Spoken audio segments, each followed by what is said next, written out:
En este episodio, Débora Boneto nos comparte sus claves para gestionar las expectativas y la realidad en el trabajo y cómo crear culturas organizacionales increíbles. Habla de la importancia de ser auténticos y flexibles en la comunicación y cómo un buen liderazgo puede transformar la cultura de una empresa, impactando tanto a los equipos como a los consumidores. Además, nos invita a aprovechar lo mejor de cada generación, fomentar la confianza y estar siempre dispuestos a aprender de los demás, creando un ambiente colaborativo e innovador. No te pierdas estos aprendizajes frescos y valiosos aquí en Navegantes de Bitácora.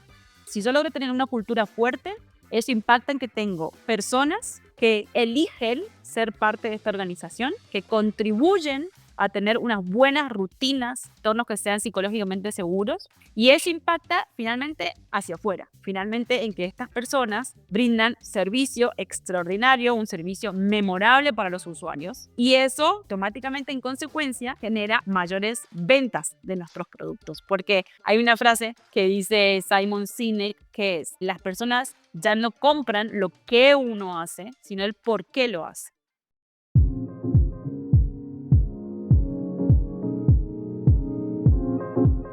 Antes de navegar, súmate a la tripulación de Bitácora para acceder a nuestros eventos en vivo y presenciales, al blog y a nuestro newsletter. Regístrate ya usando el enlace en la descripción de este episodio y descubre todo sobre gestión de talento y nómina.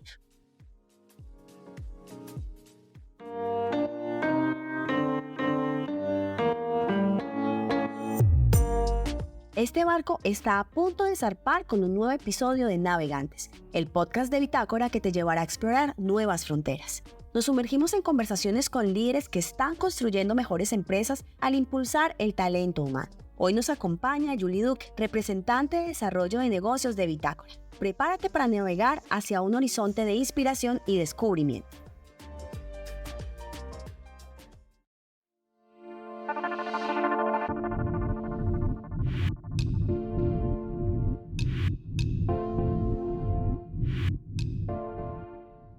Hola a todos y todas. Hoy tenemos el honor de contar con una invitada argentina que ha recorrido una trayectoria profesional impresionante en el ámbito de la gestión humana y el desarrollo organizacional. Débora Boneto es Business Development Associate en Possible, una consultora no tradicional que hace estrategia de negocio a través de las personas. Débora ha acumulado 20 años de experiencia en roles de liderazgo estratégico, trabajando en Banco Santander, Banco Corbanca, Mercado Libre y Notco en Argentina, Brasil y Colombia. Su recorrido la ha llevado por la docencia en la materia de dirección de personas, el MBA de la Universidad del Externado, y es miembro del Comité Académico de ACRIP. Bienvenida, Débora. Hola, gracias. Un placer estar acá con ustedes. Para comentarles un poco más, Débora ha liderado equipos multidisciplinarios en América Latina, Estados Unidos y Canadá, demostrando su capacidad para gestionar la complejidad y ejecutar con excelencia. Se considera una nerd, ya posee una fuerte continuidad académica que complementa perfectamente su experiencia profesional. Además, fuera del trabajo, es una apasionada del bienestar y la creatividad, practicando funcional y teatro musical. Bueno, a quienes tengan interés en conocer más sobre mí, me pueden seguir a través de LinkedIn, Débora Boneto. También invito a seguir a Possible en la página web. Somos una consultoría no tradicional, compuesta por un equipo de nerds que venimos de la línea y que la verdad que nos encanta hacer posible mejores organizaciones. Quisiera empezar con algo más personal y es cómo fue esa Débora de niña y qué características de tu mentalidad te permitió ser la mujer que eres hoy. Bueno, la verdad que yo soy en Argentina, de una ciudad del interior que se llama Chaco, que es una ciudad de 500.000 habitantes, así que vengo de un lugar bastante chiquito y de muy lejos. Mi mamá siempre dice que desde chica fui muy inquieta, que creativa, vinculada con el arte, con toda la parte artística del teatro, desde la niñez en el colegio. Muy social, entonces también que participaba de todos los eventos o iniciativas, y con coraje, como una niña que para la época siempre buscaba hacer cosas nuevas, diferentes, le gustaba asumir riesgos, quizás no le tenía miedo a las cosas nuevas. Y eso finalmente yo te diría que son como mis características principales hoy en día. Qué inspirador poder reconocer a hoy esas fortalezas, pero poderles dar la importancia a hoy en día me parece muy inspirador. Total, y creo que es importante, yo soy mamá, entonces tengo un nene de 9 años y yo creo que es muy importante el rol que tenemos los padres en crear esos entornos, porque mis padres hicieron, o sea, como que me dieron ese espacio para proponer, para hacer, para buscar, me dejaron ser. Por supuesto que con disciplina, con rutinas, porque sí, mis papás han sido muy exigentes conmigo y mis hermanos también. Sin embargo, me han dado el espacio para crear, para hacer cosas diferentes para mi ciudad, diferentes para mi época. Hoy como madre ya empatizo mucho con ellos, de decir, bueno, uno tiene que poner límites, pero también ir conociendo y impulsando esos como talentos y ganas que tienen los hijos. Coincido muchísimo contigo. Sí, siento que el tema de los límites, pero dejándolos ser, lo va a ayudar a uno a potencializar todo lo que tenga como ser humano, ese humanito que uno tiene como responsabilidad.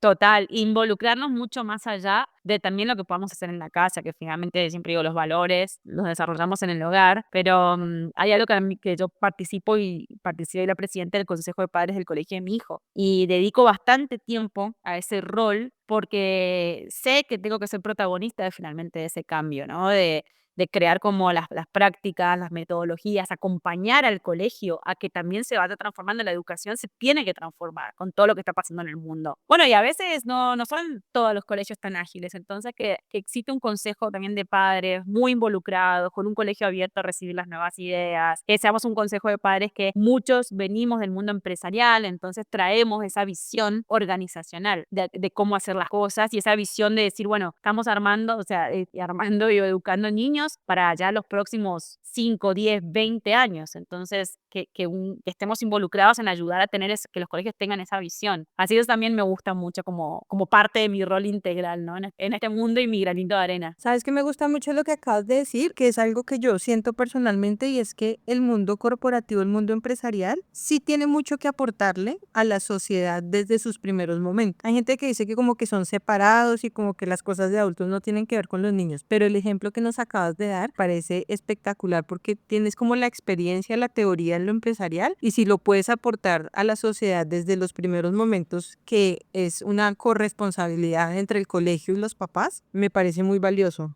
Sí, es que finalmente las empresas van a ser y representar a toda esa generación que viene, ¿no? O sea, se va a vivir la cultura organizacional, que realmente va a ser construida por todos los aprendizajes de los chicos que hoy están en primaria, que están en bachiller. Entonces, es importante que nosotros vayamos ahí a trabajar y a forjar como esos valores y esas competencias que se van a necesitar en el futuro, porque si solo nos enfocamos en acompañar el desarrollo de la juventud cuando ya se gradúa el bachiller, porque hay muchas empresas que hacen un montón de iniciativas en bachiller, con pasantías, en las universidades, pero mi visión es que hay que ir más atrás, o sea, tenemos que estar involucrados desde la niñez, porque realmente entre los 7 y 12 años se termina de armar toda la estructura de personalidad de los chicos. Entonces, después de esa edad es poco lo que podemos hacer realmente, o sea, que sea efectivo. Entonces, sí, mi llamado es a que de forma particular o institucional, sería fantástico, si nos involucremos, porque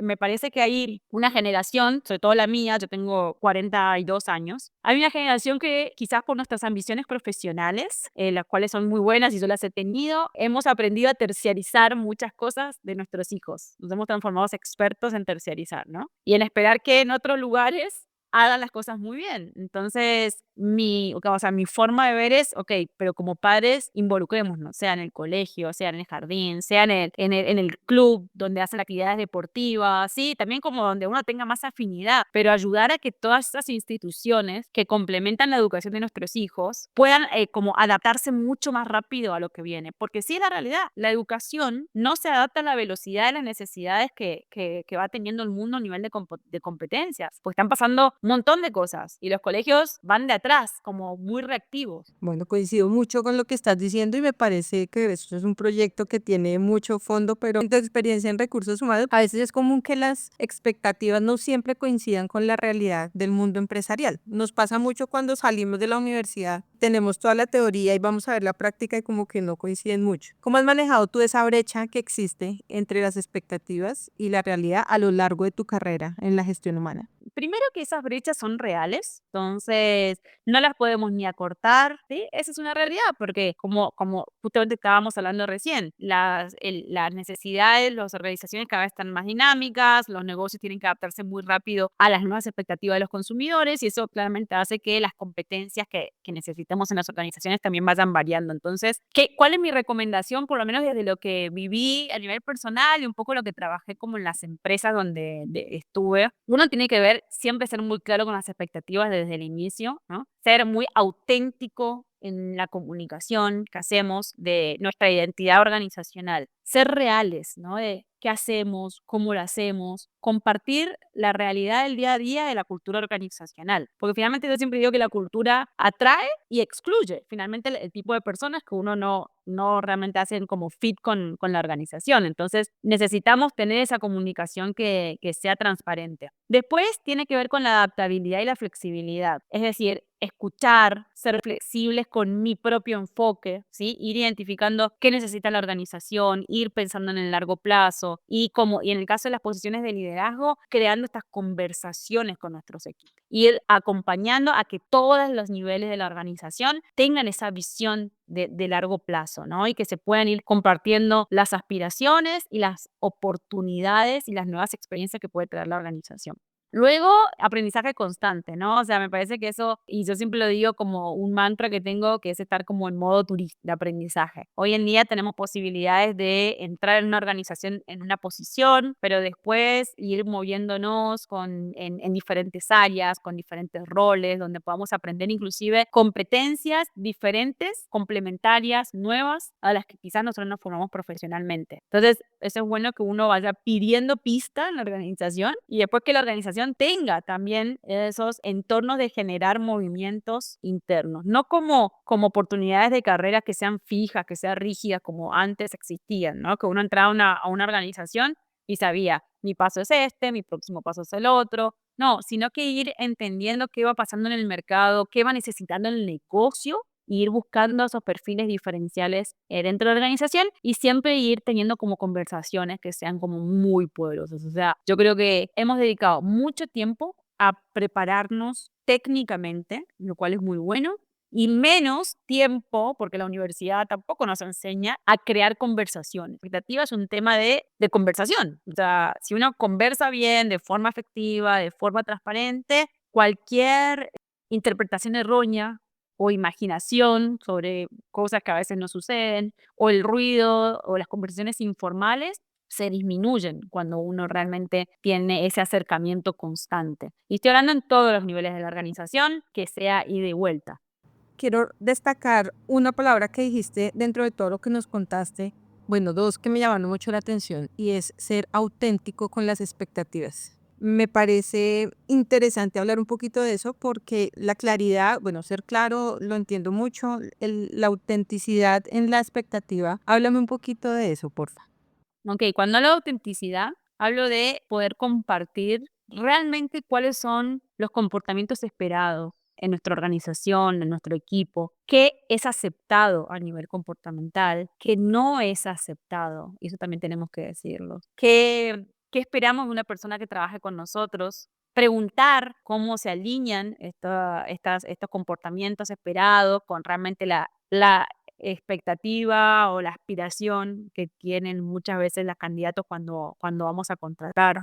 Hay una pregunta que usamos mucho en las entrevistas que tiene que ver, yo cuando una vez, más que nada al final de las entrevistas, es, bueno, ¿qué cosas sentís que no hacen entre todo lo que te contamos, que somos como organización, tus expectativas de desarrollo? O sea, que la persona pueda tener ese pensamiento crítico y tomar la decisión de si quiere o no quiere ser parte de esa cultura. Entonces, eso tiene que ver con el comportamiento auténtico, poder compartir cómo nos comunicamos entre la organización, qué reconocemos, qué valoramos, cómo hacemos las reuniones, cómo gestionamos el bienestar dentro de los equipos.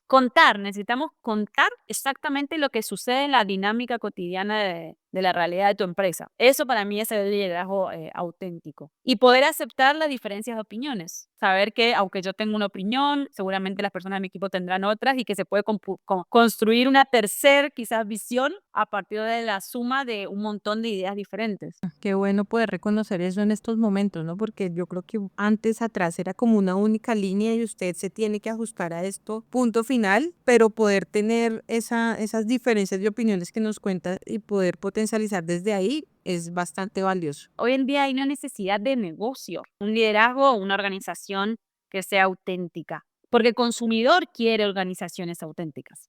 El consumidor quiere empresas que sean muy conscientes sobre el impacto que tienen en el clima, que hablan del cambio climático, el impacto que tienen en la humanidad. Quieren organizaciones que realmente puedan crear productos y servicios que sean responsables con el legado que queremos dejar en la humanidad. Porque hoy en día, digamos, la diversidad no es una moda, sino que realmente es una necesidad del negocio, porque hoy tenemos cualquier persona de cualquier país, de cualquier región, de todas las edades, son consumidores. Entonces, esta autenticidad, si yo tengo un liderazgo auténtico, se va a reflejar en productos y servicios que yo voy a crear. Te iba a decir que hay un dicho que dice que la cultura se come a la estrategia en el desayuno. Quiero hablar un poquito del tema de cultura organizacional y es cómo tú has logrado crear culturas organizacionales que impulsan el rendimiento y el compromiso pues dentro de las organizaciones con todos los ingredientes que nos acabas de decir. La verdad que he tenido el privilegio de trabajar en compañía con propósitos increíbles. Y quizás los patrones en común que encuentro entre esas organizaciones es, primero, que hay un entendimiento de que la cultura y la estrategia son dos caras de la misma moneda y que impulsar una cultura organizacional está apalancada desde el C-level. No está apalancada desde el equipo de gestión humana. O sea, nosotros en el área de gestión humana diseñamos la estrategia, diseñamos las prácticas, toda la arquitectura para que se haga realidad. Pero sí tiene que haber como un llamado de sentido de urgencia de que la cultura es necesaria por parte del liderazgo más senior. Si bien después la construcción de esa cultura es buena que la hagamos de forma colaborativa, todos los niveles de la organización, sí el llamado y el sentido de urgencia tiene que venir desde el CEO y el C-level. Y después he visto, además, que hay una correlación positiva entre una cultura organizacional que es fuerte, los resultados del NPS de servicio, los resultados en las ventas y los resultados en el clima organizacional. O sea, yo he visto las curvas que crecen al mismo ritmo. Es decir, si yo logro tener una cultura fuerte, eso impacta en que tengo personas que eligen ser parte de esta organización, que contribuyen a tener unas buenas rutinas, entornos que sean psicológicamente seguros, y eso impacta finalmente hacia afuera, finalmente en que estas personas brindan servicio extraordinario, un servicio memorable para los usuarios, y eso automáticamente en consecuencia genera mayores ventas de nuestros productos, porque hay una frase que dice Simon Sinek que es que las personas ya no compran lo que uno hace, sino el por qué lo hace. Entonces, todos nuestros equipos tengan una conexión con ese propósito de la organización, con la cultura, lo he evidenciado como un patrón en común. O sea, que haya esfuerzos, realmente esfuerzos extraordinarios en que eso suceda. Si esa frase está, ya no compran lo que yo hago, sino por qué lo hago, me parece buenísimo. También siento que a Bitácora le cae muy bien, porque nuestro pensamiento es, nosotros sí somos un software de nómina que hacen una tarea operativa dentro de las organizaciones, pero nosotros estamos pensando en a quién le sirve, cómo le soluciona la vida a las personas que están involucradas en el proceso. Está muy poderoso y creo que lo usaremos en nuestras próximas reuniones.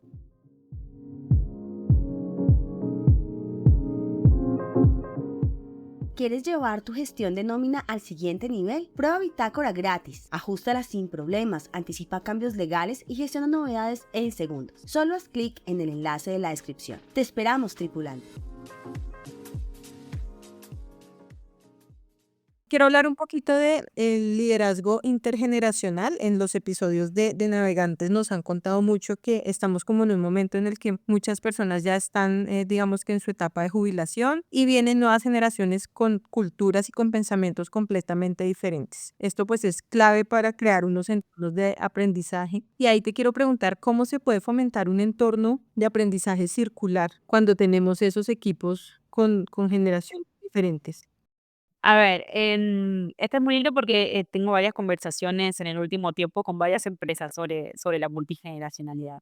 Ahí el punto es, uno, dejar de etiquetar a las generaciones. O sea, yo creo que si bien ahí sabemos que hay ciertas características, el primer paso es dejar de decir que, por ejemplo, voy a traer unos ejemplos que se escuchan en la realidad. La generación Z son generación de cristal o la generación baby boomer no saben nada de tecnología. Y bueno, y hay información en el mercado, estadística de análisis que hackean este tipo de pensamientos. Además, este tipo de pensamientos, este tipo de comentarios que se escuchan en los almuerzos, a veces de forma jocosa, en las organizaciones, eso crea entornos de trabajo que son tóxicos. Entonces, mi primer llamado es a dejar de etiquetar a las generaciones. Dentro de esas características que por supuesto unen a las generaciones, ver cómo podemos hacer esa polinización, ¿no? Cuando se habla del aprendizaje circular, es decir, ¿qué es lo mejor que tiene cada generación que contribuye a la otra? Entonces, generar este tipo de como academias o espacios colaborativos, de conversación, de creación de soluciones a los problemas que tenemos dentro de la organización, mezclando estas generaciones. Porque claramente uno puede decir, bueno, las generaciones mayor experiencia, ¿no? De mayor seniority, porque tienen más edad, más recorrido, pueden contribuir con su maestría emocional, por ejemplo, a las generaciones que están entrando recién, por ejemplo, comenzando a trabajar. Que eso es natural, eso es biológico. Las generaciones que llegan a la organización más jóvenes, que obviamente son muy ágiles con el manejo de las nuevas tecnologías, pueden enseñar justamente a desarrollar el uso de esas nuevas tecnologías. Entonces, como que lo que yo digo es, hay que buscar cuáles son esas capacidades de las generaciones que ayudan a la otra y hacer esos espacios de crear soluciones entre todos. O sea, si nosotros tenemos un problema de comunicación específica en nuestro equipo que esté relacionado a una tensión concreta, juntarnos a todos y entre todos buscar las soluciones, porque ese también es un cambio de mentalidad, sobre todo para todas las áreas. Porque nosotros venimos de una mentalidad organizacional de crear productos o servicios o procesos, implementarlos, pum, de forma directiva. Y eso lo digo de que ha sucedido tanto para el negocio como para los colaboradores. Ahora la propuesta, tanto para el negocio como para los colaboradores, es que todos seamos protagonistas de la creación de la solución de los problemas. O sea, cuando digo un liderazgo transparente y auténtico es, equipo, tenemos este problema, mostrarlo, ponerlo al frente, pensemos juntos, lo solucionamos. Y no desde una actitud de catártica, sino que realmente de solucionadores de problemas, de propuestas, de ideas. Y ahí el liderazgo está llamado a ser ese facilitador. No es, de nuevo, gestión humana como el responsable. Gestión humana claramente ayuda, acompaña, diseña, por supuesto que muchas estratégicas y prácticas. Pero quien está todos los días conviviendo con nuestros equipos somos los líderes.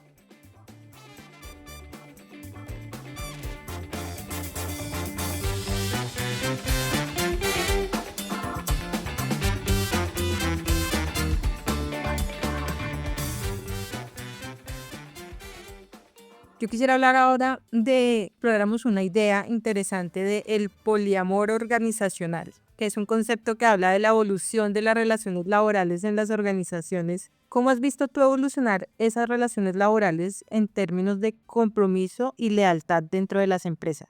Les voy a contar un poco la génesis del poliamor organizacional. En realidad, ese nombre es un post de un contenido que hice para LinkedIn y nace pues, a partir de una conversación de mentoring con una líder que había tenido una discusión muy fuerte porque su líder actual se había enterado que ella había estado en entrevistas con la competencia, ¿no? Y que a partir de que se enteró de esa situación, la relación se quebró porque su líder lo vivió como una situación de traición. Entonces, esa conversación despertó un montón de inquietudes y ir a investigar, decir, bueno, ¿qué está pasando en la sociedad? Porque lo mismo, claramente las personas están empezando a mover, a mirar fuera del mercado, y es un fenómeno que llegó para quedarse. O sea, no vamos a solucionar nada criticando. A veces todavía escuchan las organizaciones, ay, pues esa persona estuvo muy poquito tiempo en esta organización, no se quedó. Entonces, me parece que en la actualidad hay nuevos paradigmas y nuevos fenómenos, porque ya las personas en general ya no piensan en las relaciones para toda la vida. Y esta relación está hablando del matrimonio, por alguna razón, la cantidad de matrimonios ha disminuido, la cantidad de divorcios ha aumentado. Las relaciones de amistad, hoy en día tenemos amistades que son las amistades que forjamos en nuestra niñez, en el colegio, en la universidad, en el trabajo. Las personas se están empezando a mover de ciudades, a mover de país y uno va como teniendo cada vez más amigos, ¿sí? Lo mismo con la multiplicidad de formatos de familia, ¿sí? Que hoy tenemos. Entonces, el fenómeno social que sucede fuera del trabajo se replica dentro del trabajo. Eso es un poco como lo que quiero traer. No esperemos que nos comportemos diferente a lo que está pasando afuera a nivel social, sucediendo dentro de la organización. Los vínculos hoy en día están en movimiento y en cambio constante. Entonces, creo que en el ámbito laboral, primero que hay que legitimar la exploración de nuevas oportunidades. Finalmente, eso de a veces escuchar el mercado no significa que estás dispuesto a irte. Esas creencias hay que empezar como también a hackearlas. Tampoco es traición, porque nosotros tenemos que enfocarnos más en pensar por qué la gente se queda. Yo aprendí eso de un CEO con el que trabajé, que me desafió mucho cuando yo miraba mucho las estadísticas de la rotación, ¿no? Y decía, bueno, ¿por qué la gente se va? ¿Por qué la gente se va? Y siempre diseñábamos prácticas pensando en el que se fue. Y una vez el CEO me dice, Débora, ¿por qué no dejar de pensar en la gente que se fue y no pensamos en la gente que elige quedarse? Y encontramos esos patrones positivos y reforzamos esos patrones positivos por los cuales la gente elige ser parte de la organización. Porque da sobre la que se fue no hay mucho que hacer. A mí, eso fue un aprendizaje fantástico que tuve en mi experiencia sobre este tema del poliamor organizacional, ¿no? Y lo mismo con el tema de la confianza. Dediquemos mucho tiempo en nuestro día a día a crear entornos de confianza y la confianza se construye, por supuesto que a través de factores que son más pragmáticos, teniendo rutinas, teniendo conversaciones uno a uno, dando retroalimentación, planteando buenos objetivos, pero ¿cuánto de nuestro tiempo le dedicamos a conocer a la persona más allá de su puesto? Sus historias. Esta pregunta que me hiciste al inicio del podcast, la tendríamos que hacer como parte de la inducción a todas las personas de nuestros equipos, porque nuestra niñez, nuestra infancia, nuestros aprendizajes nos definen cómo somos hoy, pero muy poco, o sea, estamos tan orientados a la tarea como líderes que le dedicamos menos tiempo a esas conversaciones. Y como sabemos, las personas no se van de las empresas por la empresa, sino que se van por sus líderes. Entonces, esos fueron como 3 aprendizajes concretos que tenía en mi trayectoria y que hicieron que escribir estos 2 posts, que además fueron como literal, los más vistos, los de mayor expresión en mi perfil de LinkedIn. Porque traen una realidad de la cual poco se está hablando, de la libertad de elegir, ¿no? O sea, nada es por mandato. Si nosotros vemos, las decisiones no son mandatorias como antes. Hoy hay mucha libertad de elección en todo sentido. Uno puede estar de acuerdo o no estar de acuerdo, pero esa es la realidad de cómo se están comportando. Más bien pensemos cómo creamos soluciones a estos nuevos fenómenos, en vez de querer cambiarlos, ¿no? Escuchándote, yo siento que tienes como una sensibilidad diferente a lo que hemos escuchado en otros episodios acá, porque tú le estás hablando a diferentes niveles de la organización, pero haces unas analogías en las relaciones humanas que hacen que el concepto se fortalezca y se entienda muy bien. Entonces, eso creo que es muy poderoso el mensaje en este episodio. Tu experiencia ha sido también en diferentes regiones, desde América Latina, Estados Unidos, Canadá. ¿Cuáles son las diferencias claves en cuanto a la gestión del talento en esas regiones? ¿Cómo has superado esas diferencias? Bueno, ha sido duro, ha sido duro. Yo creo que uno cree que se la sabe toda cuando va a cambiar de país o va a trabajar con diferentes países. Y de la experiencia, porque la verdad que me formé bastante, cuando llegué a Colombia tuve un choque cultural que lo pude resolver bastante rápido. Luego, cuando llegué a Brasil, tuve otro choque cultural, de la cual también me llevó un poquito más de tiempo resolverlo porque fue en medio de la pandemia, entonces creo que el escenario tampoco ayudaba mucho. Yo me mudé un mes antes de que comience la pandemia, que quedemos todos encerrados, nos mudamos con la familia. Entonces, ¿qué aprendí? Aprendí que uno tiene que ser muy humilde, muy humilde. Esto de a veces sabérsela todas, ¿no? Cuando uno, normalmente en una organización uno es un elegido y cambia de país con su empresa con un mandato. Yo salí de Argentina con el Banco Santander en un programa de carrera internacional de futuros directivos. Luego, cuando tuve la oportunidad ya de moverme de Colombia para Brasil, en ese momento yo estaba en Mercado Libre y me fui con un mandato nuevo para Brasil. Y creo que uno de los aprendizajes que tuve fue, uno, llegar a cada país o a cada región con mucha humildad. porque lo que te hizo quizás exitoso, por lo cual fuiste elegido, ¿sí? O esas características quizás de los logros que tuviste, seguro no son las mismas formas de hacer las que te van a hacer exitoso o exitosa en el nuevo rol. Entonces, mucha humildad. Para ser humilde, ¿qué se necesita? Escuchar más de lo que uno habla. Para mí fue un desafío, como se darán cuenta, tengo mucha energía, hablo mucho, soy muy extrovertida, entonces para mí es un desafío parar y escuchar más de lo que hablo, entonces soy muy consciente de esa oportunidad de desarrollo que tengo. Entonces, creo que es eso. Y aprender de los intereses de las personas, ¿no? Y de las organizaciones. Otra cosa que aprendí es que la cultura de los países habla más alto las culturas de las organizaciones. Y esa no es una frase mía, si no estoy errada, creo que es de Hofstede, que es un experto internacional en culturas. Y yo nunca lo había entendido, realmente lo había leído, lo había estudiado en la universidad, pero nunca lo había realmente entendido hasta que tuve esos dos movimientos internacionales. Y es así, entender qué mueve las fibras a las personas que trabajan en ese país. Y dentro del país hay regiones, o sea, hay como subculturas.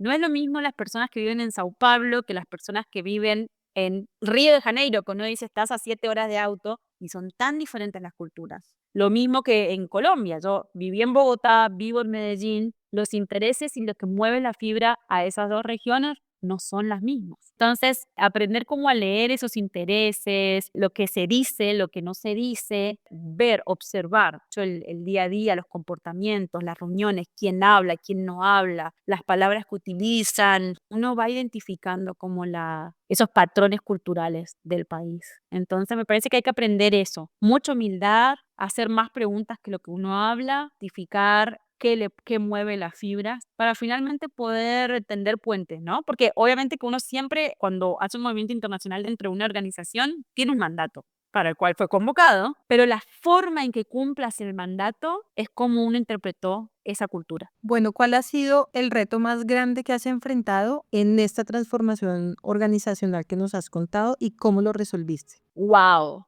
La verdad que he tenido en mi carrera profesional muchos desafíos muy interesantes, pero te voy a decir que el último reto que tuve en The Not Company fue, te diría que el más desafiante por varias razones. En The Not Company, para quienes no conocen la audiencia, es una compañía de origen chileno, que es un unicornio, que tiene un propósito maravilloso, que es sacar al animal de la ecuación y crea productos de alimentos a través de un algoritmo que se llama Giuseppe a base de plantas y flores. Entonces, la verdad que es una compañía que tiene un impacto en el cambio climático realmente increíble y además tiene la inteligencia artificial en el core de su negocio. Cuando fui convocada a sumarme al equipo para liderar el equipo de gestión humana, en el 2022 nosotros estábamos justo recibiendo una última ronda de inversión, entonces teníamos planes muy fuertes de expansión internacional y eso fue en enero del 2022 y en abril, bueno, sucede todo lo que fue la crisis mundial de las startups y obviamente la falta de liquidez en el mercado para la financiación de los crecimientos de los negocios. Y esa fue una etapa muy dura porque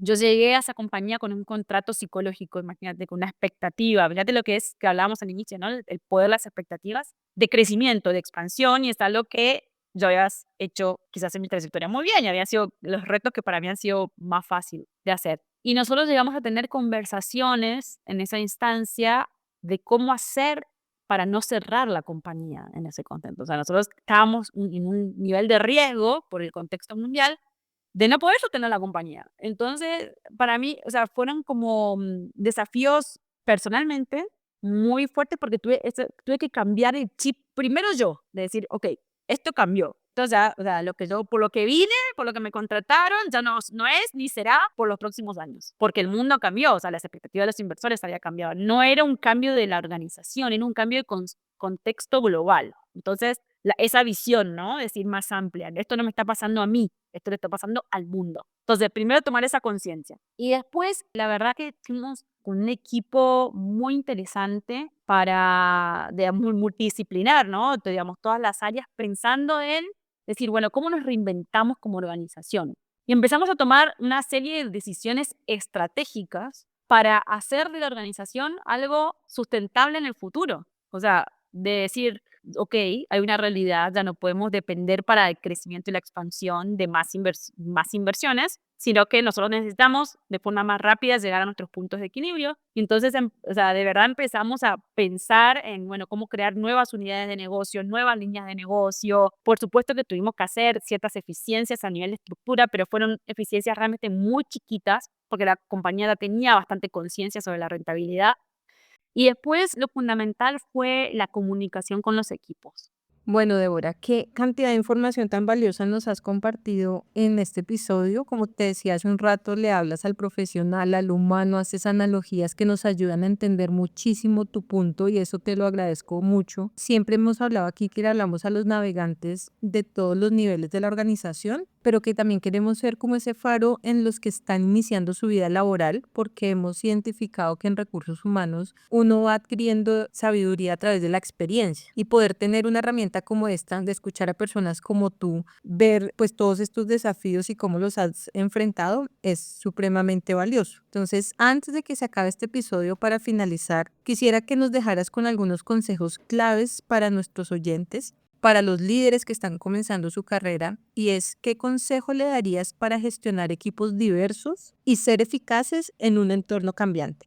Bueno, a ver, ¿qué recomendación? A mí me es muy difícil dar recomendaciones porque me parece que cada uno también cada persona va haciendo su camino, ¿no? Al andar y es como cuando uno aprende a andar en bicicleta. Primero uno está todo tembloroso, después va agarrando un poquito más de seguridad, después se cae, se pela la rodilla, se vuelve a levantar, vuelve, agarra velocidad. Entonces, primero decir que todo lleva su tiempo. O sea, creo que lo más importante es decir, incorporar una nueva habilidad o competencia requiere tiempo y práctica. Y eso va para todos los niveles. Todos hemos sido practicantes por primera vez, todos hemos sido profesionales por primera vez, líderes por primera vez. Entonces, tener esa mentalidad de primera vez, conectarnos con siempre nuestras primeras veces, porque es lo que nos va a ir dando como las herramientas de, bueno, cómo uno aprende finalmente, ¿no? Y que todo lleva tiempo. Y daría como dos recomendaciones. Lo segundo tiene que ver con esa apertura a escuchar y hacer cosas diferentes. Hace poco estábamos hablando sobre quizás dos competencias que para mí son claves para quienes aspiran a una posición de liderazgo o no lo aspiran. Creo que es para todos. Uno, el fortalecimiento de la competencia emocional. La competencia emocional es algo que nosotros no lo estudiamos en el colegio, no lo estudiamos en la universidad. Recién ahora las empresas están incorporando como muchos espacios de conversación. Entonces, para mí el punto es, necesitamos hablar más sobre nuestras emociones, porque a medida que vamos avanzando en esta carrera, lo que hace la diferencia no son las competencias técnicas, porque además cada vez hay más tecnología, sino que lo que nos hace diferentes son cómo gestionamos las emociones. ¿Por qué? Porque cada vez trabajamos con más personas de diferentes países, de diferentes edades, de diferentes elecciones. El mundo está cada vez un poco más caótico, ¿sí? Tenemos mucha incertidumbre, tenemos problemas más complejos. Ya no es que yo lo hacía de esta manera y entonces lo voy a repetir. Entonces, realmente todos esos desafíos que hoy tenemos requieren de otro nivel de agilidad emocional, lo llamaría yo como nombre, agilidad emocional. Y lo segundo tiene que ver con la tecnología. Hay muchas discusiones hoy en día sobre la inteligencia artificial y yo vi mi mensaje, que es algo que lo escuché, no es mía la frase, que a mí me hace mucho sentido, que es la inteligencia artificial no va a reemplazar tu trabajo va a ser reemplazado por alguien que use en su día a día la inteligencia artificial. Entonces, es realmente necesario que todas las personas, hoy se lo usamos de hecho, primero nos dice que se lo usamos, cuando usamos Waze, cuando usamos Spotify, cuando buscamos algo en Google, ya estamos usando la inteligencia artificial. Bueno, ahora necesitamos maximizar el uso, ¿no? Usarlo para nuestras reuniones, para nuestros correos, para la priorización, para desgrabar reuniones, para ahorrar tiempo. O sea, ¿qué es lo más costoso hoy en el mundo? Para mí, el valor del tiempo. Entonces, la inteligencia artificial nos va a restar un montón de tiempo en cosas operativas que no nos gustan hacer. Bueno, Débora, de verdad que ha sido un placer escucharte hoy. Gracias por compartir tus experiencias, tus aprendizajes desde la gestión de equipos globales hasta la creación de culturas. Nos has dejado grandes lecciones sobre liderazgo, cultura, la evolución de las relaciones laborales. Te agradecemos por inspirarnos con tu trayectoria y por estar aquí con nosotros en Navegantes de Bitácora. Muchas gracias por tu tiempo. Bueno, muchas gracias a ustedes. Para mí un placer ser parte de esta comunidad. Hola a todos y todas, soy Débora Boreto. Actualmente me desempeño como Business Development Associate en Possible y los invito a escuchar Navegantes, un podcast de Bitácora.